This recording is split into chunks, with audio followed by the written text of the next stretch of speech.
Yup. YouTube's first impression of me is me with a haircut.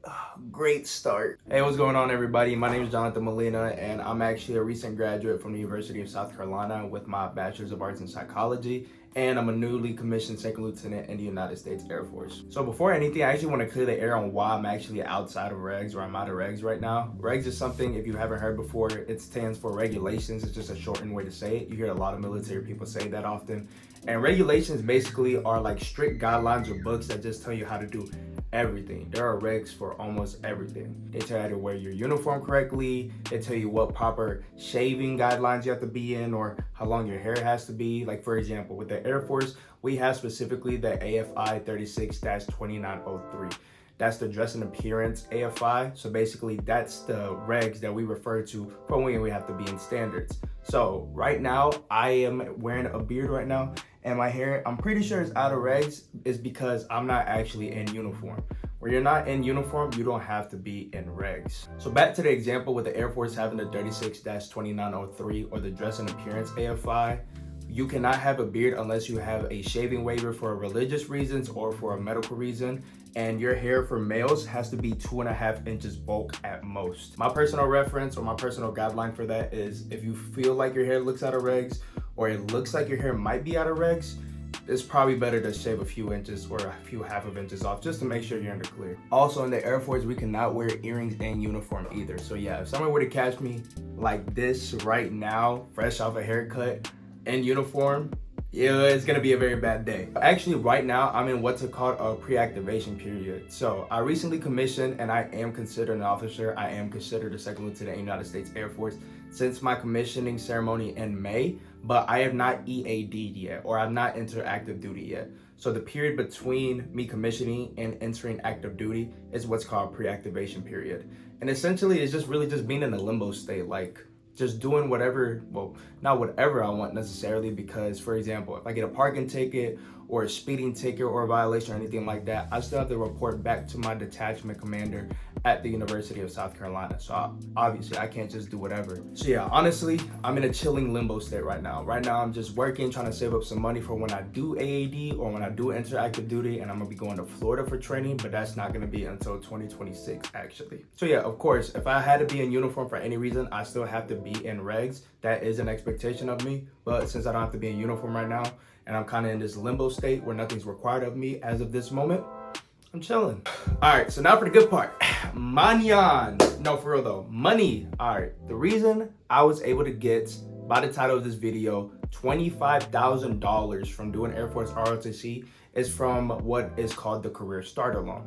If you're not aware what that is, the Career Starter Loan is a program that's offered by USAA. And essentially, it's just free money, or at least the way that I think about it. No, but seriously, it's a starter loan for those that are in Air Force, Army, or in Marine ROTC, aka cadets. Those are what students in those ROTC programs are called, or midshipmen. Those are what Navy ROTC people are called.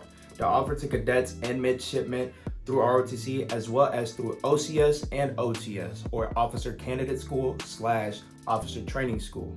If you are commissioning through one of those two commissioning sources, then it will be offered to you. Military Academy students, I'm pretty sure, can get offered the Career Starter Loan as well, but I can't vouch for that, so you have to do your own research. On a year-by-year basis, terms and conditions may change, so I would obviously go do some research and go double-check what I'm saying, but from what I'm saying right now is relevant to June of 2025. So yeah, it's a 60-month starter loan or a 5-year starter loan, and it's offered within 12 months of your commissioning dates. Obviously for me, I commissioned in May, so I applied for it in April to make sure I had that 1 month of gap in case anything were to go wrong. And this is also offered to an OCS or OTS candidate 4 months prior to their commissioning date. If you have already commissioned within a year of your commissioning date, you are eligible to still apply for the starter loan, but you just have to get approved for it. So there's a few more holes that you're gonna have to jump through. And I also think when I was signing up that there were more options than just the 60-month or the 5-year payment plan that I chose. I believe there's also a 4-year and a 3-year payment plan, but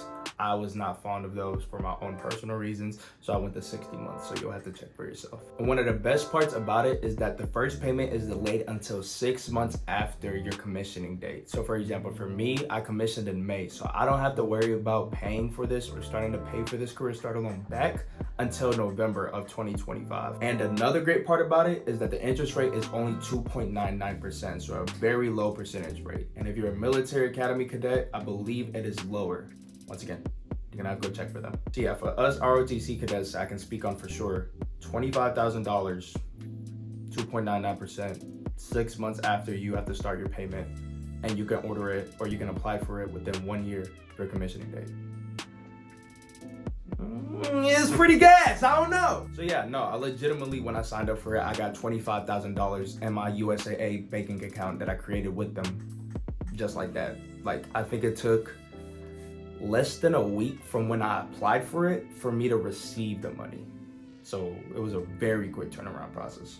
And then you might ask yourself, why is USAA so fond of handing over this kind of money, this amount of money to a young or maybe an older second lieutenant coming into whatever branch of the military that they chose to go? Well, one, it kind of helps out with the transitioning cost that comes from being a college student or from being your commissioning source to becoming an active duty lieutenant. It helps out newly commissioned military officers to kind of have that financial burden alleviated or weight off their shoulders for the period of time that is really crucial for them, which is transitioning from their full-time, at least for me, my full-time college career to a full-time career in active duty military. That way we can avoid the high interest debt that we might accumulate through having to purchase through credit cards or through other things that we might have to worry about if we didn't have such a loan to bless us with. And then the second thing is, I believe that USAA believes that us newly military officers are responsible enough.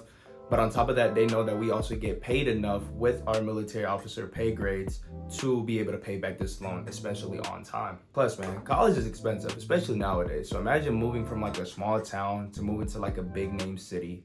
Like, imagine you're from, like, for example, for me, I'm from South Carolina. So if I were to be moving to California or Colorado, or I'm gonna be moving to Florida, I don't have to worry about that. So for the next part of the video, I'm gonna actually tell you guys what this USAA Career Starter Loan is intended for and then how I use the money. Now, don't get me wrong.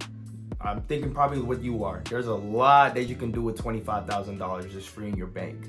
One thing that you should not do is just spend it or throw it on a YOLO vacation to like Dubai or the Bahamas. Like, no, none of that. First things first, pay off some high interest debt. If you have any kind of credit card debt that you may have or some loan debt for something else that you may have that has a high percentage rate, unlike the 2.99 low percentage rate that comes with the Career Starter Loan, then this is one thing that the Career Starter Loan is intended for. Kind of be able to help you out, go ahead and pay that thing off so you can just wipe it off your hands and forget about it. Another thing that you can do with $25,000 is get a new car.